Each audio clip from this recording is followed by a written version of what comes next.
evening hours at Kim FM. Assalamualaikum warahmatullahi wabarakatuh. And a very good afternoon to the dear listeners of Kim FM. Welcome to another episode of Above and Beyond. It's a brand new program that aims to motivate you with stories from inspirational people throughout all walks of life. And in the previous episode, we listened to the first part of the sharing from Brother Danial Rezza bin Abdullah on his spiritual journey, on how he found Islam. And in this episode, we will continue listening to his sharing about his journey. And Alhamdulillah, thank you for being with us in the studio, Brother Daniel. Okay, Alhamdulillah. How are you? Yeah, I'm doing good. Alhamdulillah. Alhamdulillah. Yeah.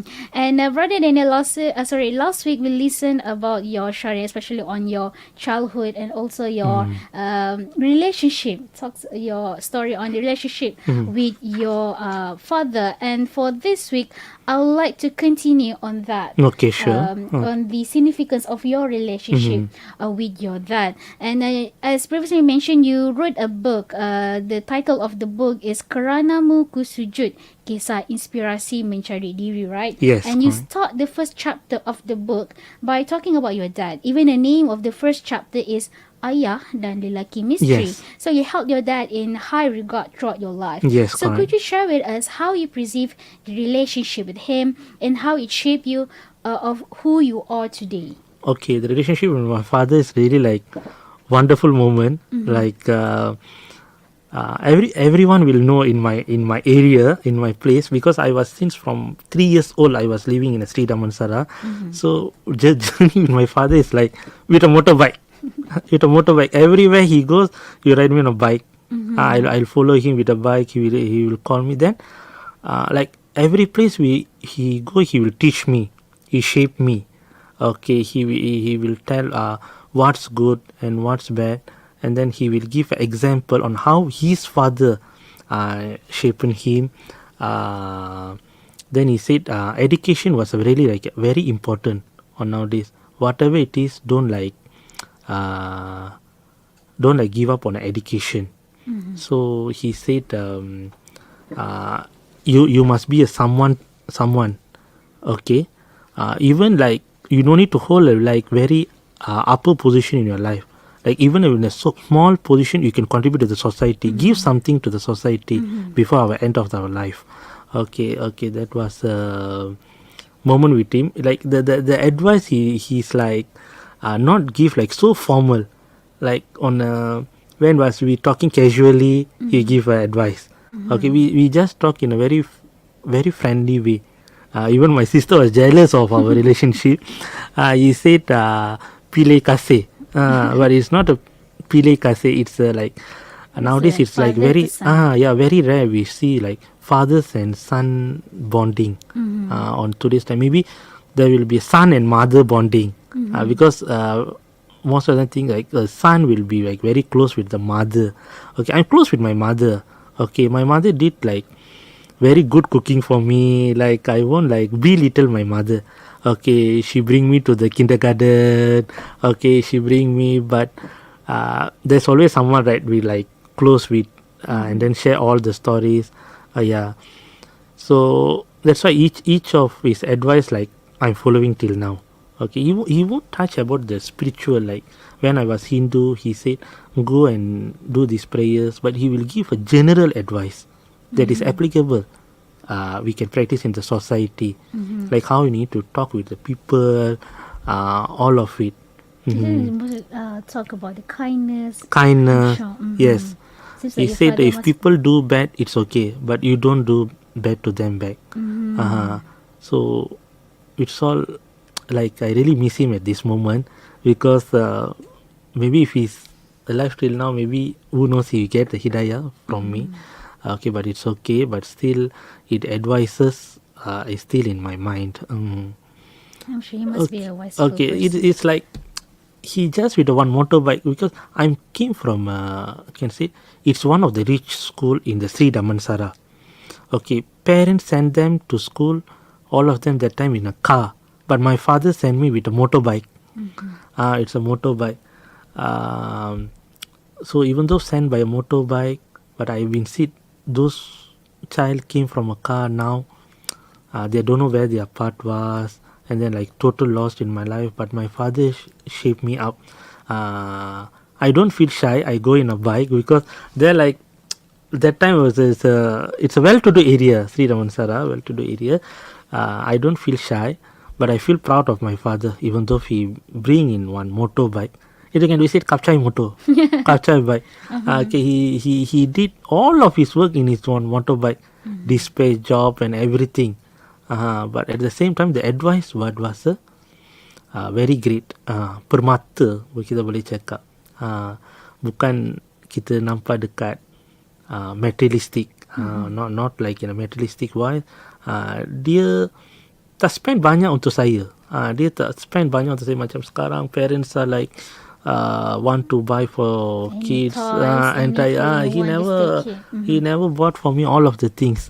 But the closeness, okay, when the father is close with the son can be a better one.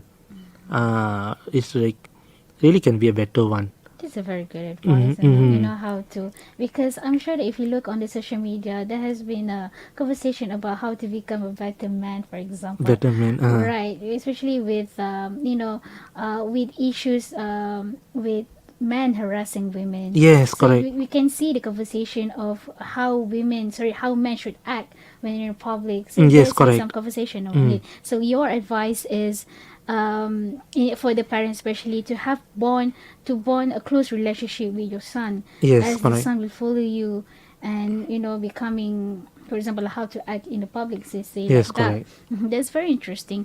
And again, I would like to touch back on your story on how or after you embrace Islam, how has your life changed, especially in your daily activities. So just now you mentioned, in the previous episode you talk about how you wake up, I would say, wake up from your deep depression, right? So how does it change after that? Okay, Islam is not about like we shahada and the things was over. Okay, we should like practice. We should go for the classes. We should like we can visit in all of the state. We should be proud in Malaysia actually, because Malaysia is one of the country that empower Islam. We got all the majlis, jabatan are working hard for Islam. Okay, for they give opportunity for us to embrace Islam. Every classes are going on a free. Okay, like maybe some classes that we need to pay, but most of the classes that are conducted by Jabatan, Majlis are free basis. So I go for the classes. I change my mind. Because if we sit in like one place, we should like the memories will always refresh back. So that moment, I started to attend classes. Some of the all classes we can attend, but make sure on today's time that one is a genuine classes, because some of the teaching are like not really in a Islamic. So we should like follow the classes that are really authorized by the Jabatan or Majlis. Yes. So that time each time I learn better things from the Islam. Okay, I meet a ustaz there. So we go for the Salat Jama'ah. When we go for the Salat Jama'ah, oftenly we can recover from the depression.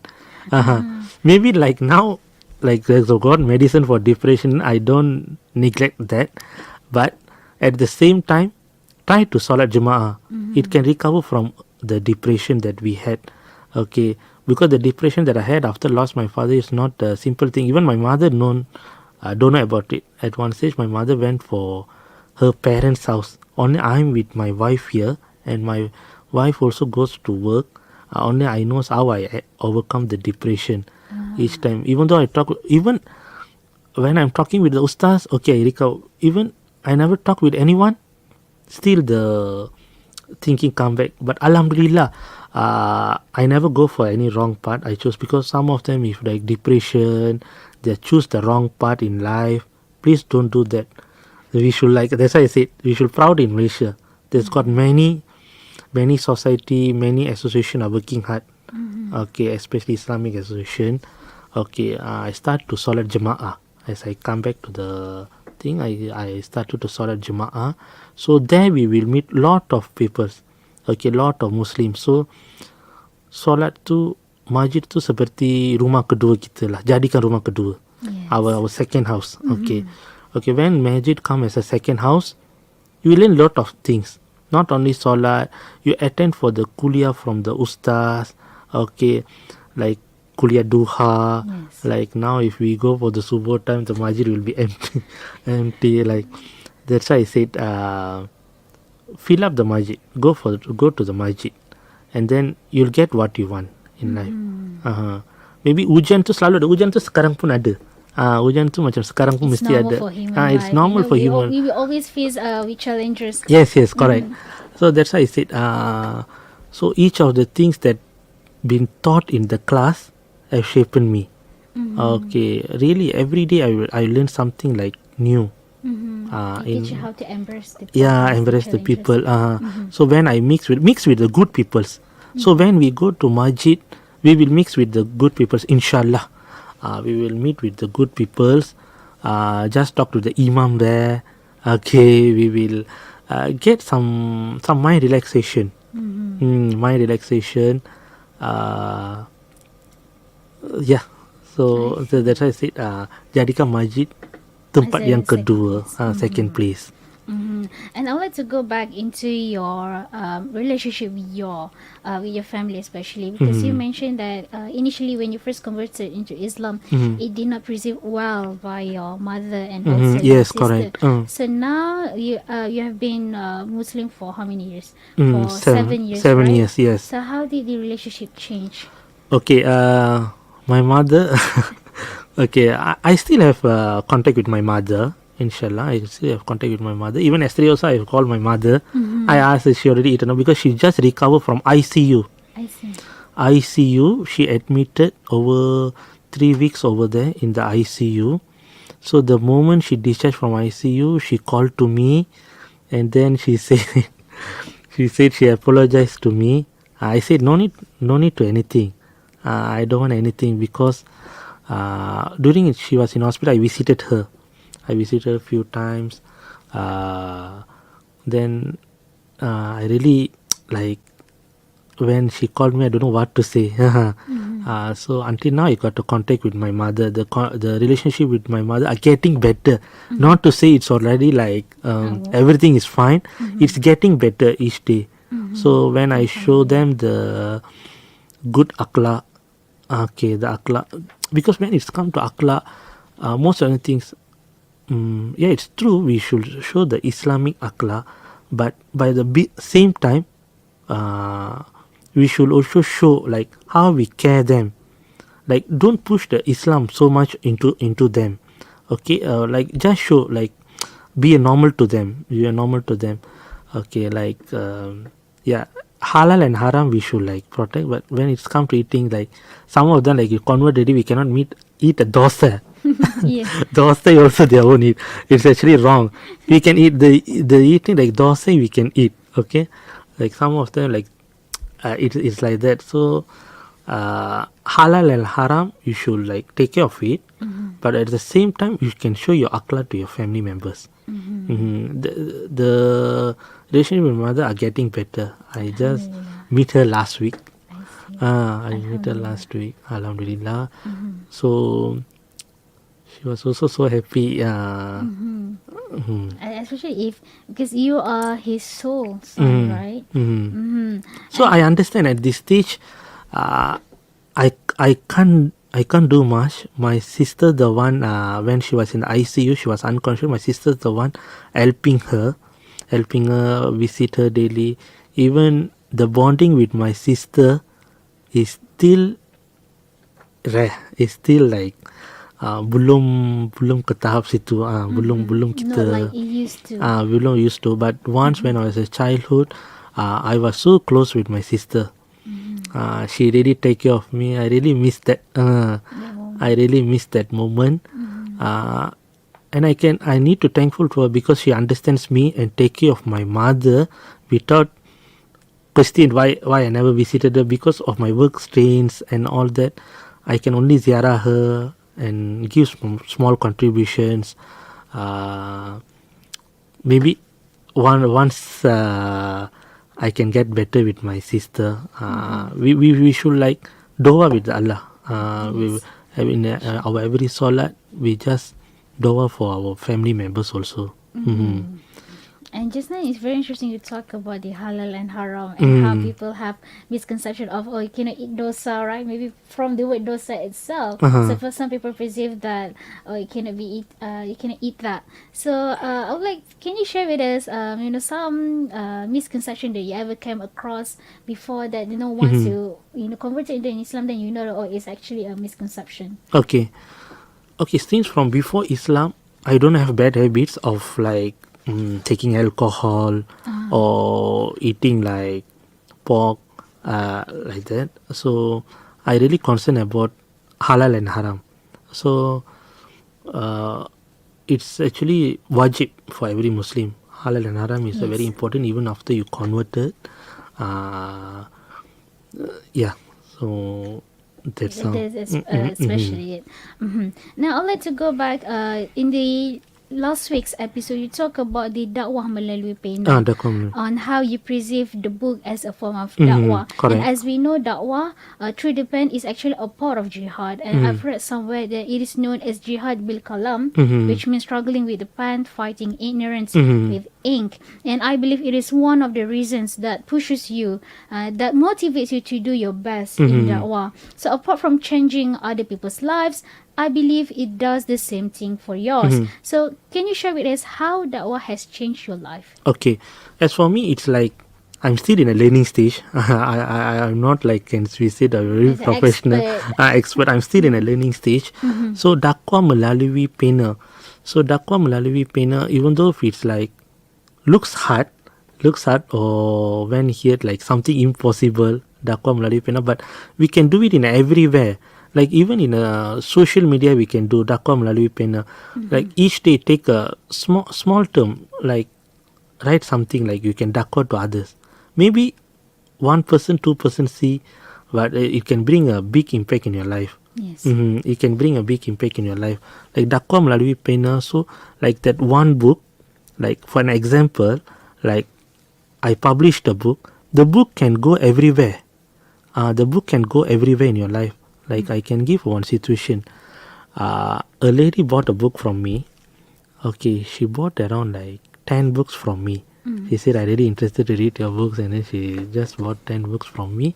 Okay, then all of a sudden I got a WhatsApp from a Brunei person. The book reached until Brunei. So Brunei is like the official language also is a Malay, right? Okay, Malay, the bahasa Melayu, the language is there. So they are like really, I receive appreciation message from them. Alhamdulillah, it's from one of the VIP from Brunei. Alhamdulillah, I really thankful. I never thought like she read the book and she give me a thankful message. She said, so dakwah melalui pena went to till that. And then one of the situation I can given, a nurse, a government staff nurse, bought a book from me. And then like if we see in the normal wards that there's a bookshelf, we can see bookshelf. So my book she put over there. She bought a book from me and then she put in the ward. So like some patients, they got the opportunity to read the books. So dakwah melalui sebaran, Yes. kita sebar saja. So we don't know, maybe now we give. We just don't give up dakwah melalui pena buku siapa yang akan baca. It's not like that. Pasti akan orang yang akan membaca. It's like ongoing. We don't know where our book goes, who's read. It's like exchanging hands. And it's very different from other type of dawah. For example, the most common one is like people preach like voices, right? Voices, yeah. Because for that you have to be there at the exact time to listen to it. But different from the dakwah melalui pena, I mean through ink, through reading. It is stored in book. Yes, correct. Right. So whenever people have their own time, they will read the books. So at one stage, I realized there's got some youngsters that would like to read the book, university students, college students. So I comes up with an e-book. Later, just like last year, I comes with an e-book digital. For the Keranamu Sujud, I converted into the e-book. So there's got some university students bought the books. Okay. So it's easier for them. Like this, just like browse their mobile gadgets and read the books. No need to buy in a physical, so they can bought in a ebook. Kerana muka sujud. And I would like to ask your perspective about dakwah through the use of social media, especially nowadays. Youngsters, as we discussed previously, we talked that maybe not many that reading culture. Not many people, No, especially yes, the correct. younger generations, have that. So they more opt into the social media. So do you think that dakwah can be penetrated through the social media? Can actually through the social media can, if we utilize in a right way, we don't like harm someone, we don't use a racial issue, like in for Malaysia, like we have 3 races. Yes. We all are same, we living in a very harmonious, that's why I said again, we proud to be in Malaysia. There's no country I see like in Malaysia three races, Three main and races, we are so harmonious. So dakwah can be by the social media. So one of the best way actually, if we utilize in a right way, my advice, we can reach actually the higher place through the dakwah, but we just go in a very slowly. We like each day one status. We like post like each day one status. Even positive message can actually inspire. Yeah, the can people, inspire. right? Not like Islamic, but can be inspired message. General. That, Positive or general kindness. general message. kindness. So that's why one of the thing, social media and your schooling life. Okay, when you come to schooling life, when you first enter into your school, the student that sit besides you is the first thing. Like, let's say it's one is a non-Muslim student, you show them share food. Okay, share food. It can be also one dakwah. Dakwah start from the earliest stage itself. It can be from a primary school. It can be from the student who sit besides you. You can show your dakwah to them. So it doesn't have just, you mentioned just now, even the sedekah, it doesn't have to be big. It starts from small. It starts from small. And it actually based on your intention and your sincerity on doing it. Sincerity, yeah. Whatever we do, we must ikhlas to Allah. That's why I said surrender your heart and soul to the Allah. So whatever we do, we follow the Al-Quran. We make the Al-Quran as one of the living way. Yes.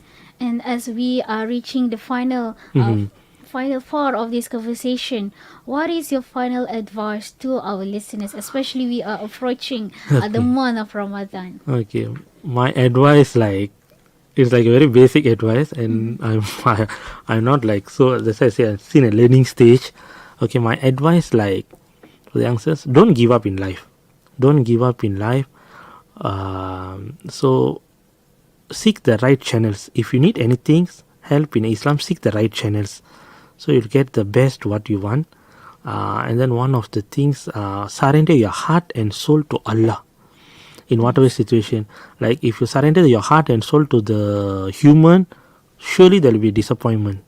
Surely there will be a disappointment, and you'll start to give up. So when you surrender to Allah, the promise is granted. The promise is guaranteed. Like we are less than 3 days in the Ramadan month. So I wish all of the listeners a Salam Ramadan and Salam Hari Raya.